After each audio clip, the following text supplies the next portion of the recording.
Tim here from Your Six Studios. Today in this video, I'm going to show you how to disable the volume buttons on your Android phone. So if those are not working or they're pressed in, just going over to the Google Play Store right here. And then we want to type in Mapper under search. Button Mapper, and get this application right here on the top. So you can see it. We can open this up. We can install it.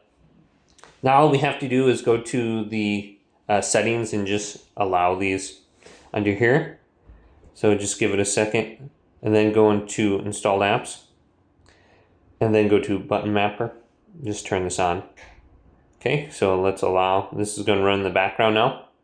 And you can see the volume keys, volume up right here. Let's go to volume up. And now we want to switch it so it does absolutely nothing. So let's go to custom. And then we have double tap, no action. Single tap, default, let's go to no action. So no action, and then long press, we can just put this to no action as well. So all three of those, no action. Then we go back. We can just look at it, okay, still there.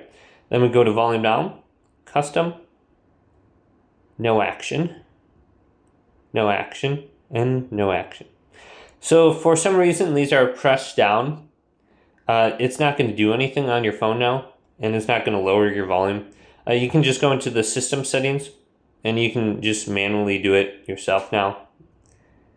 So try that out. Hopefully this video did indeed help you out.